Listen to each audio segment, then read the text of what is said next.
প্ৰথমতে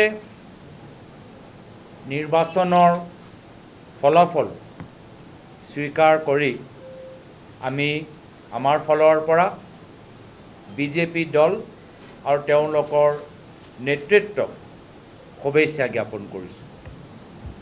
আমি আশা কৰোঁ যে অসমৰ জ্বলন্ত সমস্যা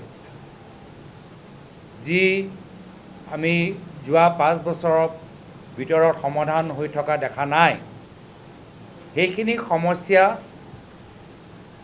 বৰ্তমান চৰকাৰে নতুন চিন্তাৰে নতুন শক্তিৰে সমাধান কৰিবলৈ চেষ্টা কৰিব আৰু বিভিন্ন যে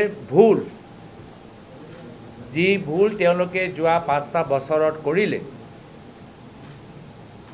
সেই ভুল তেওঁলোকে যে পুনৰ ৰিপিট নকৰে অহা 5টা বছৰত আকৌ নকৰে যে তাৰ বাবে আমি আশা কৰিছোঁ। লগতে আমি অসমৰ জনসাধাৰণক এই সময়ত তেওঁলোকে আমাক যি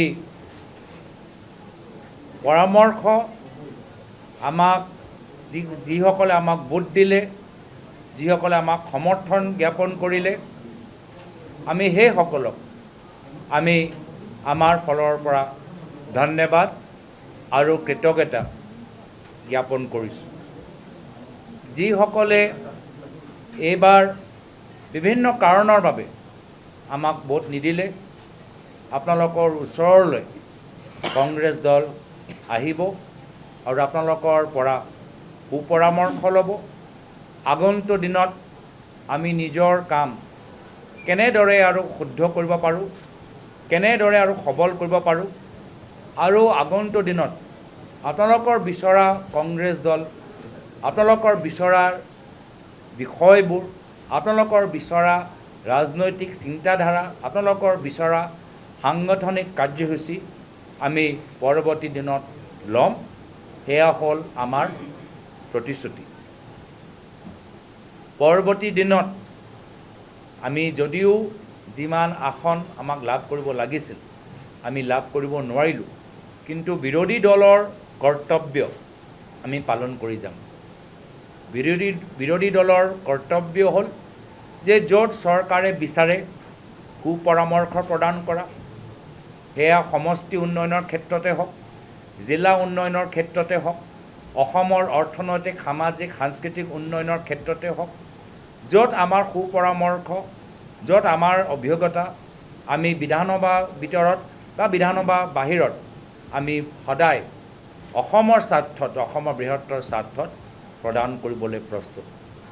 য'ত বৰ্তমান চৰকাৰে পৰৱৰ্তী দিনত অন্যায় কৰিব, অত্যাচাৰ কৰিব, সেই অন্যায় আৰু সেই অত্যাচাৰ বিৰুদ্ধে আমি সদায় জনসাধাৰণৰ লগত থিয় দিম।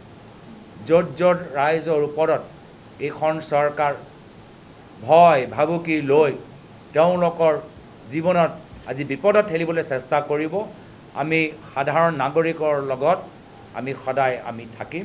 এয়া হ'ল আমাৰ প্ৰতিশ্ৰুতি এটা বিৰোধী দল, এটা নিষ্ঠাবান বিৰোধী দল হিচাপে। লগতে য'ত য'ত এখন চৰকাৰৰ ক'ৰবাত তেওঁলোকৰ গাফিলতি হয়, ক'ৰবাত তেওঁলোকৰ ভুল হয়, ক'ৰবাত তেওঁলোকৰ কৰাপশ্যন হয়, কেলেংকাৰী হয়, তো প্ৰতিটো ভুলৰ ওপৰত, প্ৰতিটো গাফিলতিৰ ওপৰত আমাৰ নজৰ থাকিব। কোৱা উদ্দেশ্যটো হ'ল যে কংগ্ৰেছ দল যদিও আমাৰ আসন কম, আমি হাৰ মানি লোৱা নাই। আমি প্ৰত্যেকজন, মোৰ পৰা আৰম্ভ কৰি মোৰ কাষত বহি থকা ব্যক্তিসকল, মোৰ সন্মুখত থিয় হৈ থকা আমাৰ কংগ্ৰেছৰ সতীৰ্থসকল আৰু এই আপোনালোকৰ যোগেদি আমাৰ সমগ্ৰ অসমৰ কংগ্ৰেছ দলৰ পৰিয়ালক আৰু আমাৰ অসমৰ মানুহসকলক আমি কৈছোঁ যে আমি এইবাৰ এই নিৰ্বাচনত আশাৰ দৰে আমি আসন লাভ কৰা নাই, কিন্তু আমি মানসিকভাৱে হাৰ মানি লোৱা নাই। আমি আগবাঢ়ি যামগৈ। আমি য'ত য'ত নিজকে শুদ্ধ কৰিব লাগে, ৰাইজে আমাক যি ধৰণে আমাৰ শুভচিন্তক হিচাপে প্ৰতিটো জিলাত, প্ৰতিটো সমষ্টিত যিদৰে সুপৰামৰ্শ আমাক প্ৰদান কৰিছে, কেনেদৰে এতিয়াও আমাক আমাৰ মনোবল বৃদ্ধি কৰিবলৈ বহুতখিনি অঞ্চলৰ পৰা ৰাইজে মোক ব্যক্তিগতভাৱে আমাৰ দলৰ সতীৰ্থসকলক মেছেজ দিছে, লগ পাইছে, কৈছে যে আপোনালোকে আগবাঢ়ি যাওক। কিয় কি যদি আজি কংগ্ৰেছ দল বিৰোধী দলৰ ভূমিকা ভালদৰে ধাৰণ নকৰে, তেতিয়া অসমত লোকতন্ত্ৰ নাথাকিব। অসমত লোকতন্ত্ৰ নাথাকিব। বৰ্তমান চৰকাৰ ওপৰত নিয়ন্ত্ৰণ কৰা কোনো শক্তি নাথাকিব। ৰাইজৰ ওচৰত চৰকাৰৰ অন্যায়ৰ পৰা বাচিবলৈ কোনো সুৰক্ষা কৱচ নাথাকিব। ৰাইজৰ ওচৰত চৰকাৰক দায়বদ্ধ কৰা কোনো অস্ত্ৰ নাথাকিব। তো আজি যদিও আমাৰ আসন কম, ৰাইজৰ অস্ত্ৰ হৈ লোকতান্ত্ৰিক অস্ত্ৰ হৈ ৰাইজৰ লোকতান্ত্ৰিক শক্তি বৃদ্ধি কৰা হ'ল আমাৰ মূল উদ্দেশ্য। আৰু সেইকাৰণে যি গুৰুত্বপূৰ্ণ শিক্ষা আমি এই নিৰ্বাচনৰ পৰা ল'ব লাগে, অসমৰ জনসাধাৰণ নিশ্চিত হৈ থাকক যে আমাৰ দল আৰু আমাৰ প্ৰত্যেকগৰাকী আমাৰ ব্যক্তিসকল সেই পৰিৱৰ্তন আমি নিজৰ সাংগঠনিক ভেটিত, নিজৰ ৰাজনৈতিক চিন্তাধাৰাত, নিজৰ ব্যক্তিগত ব্যৱহাৰত আমি আনিবলৈ সক্ষম হ'ম।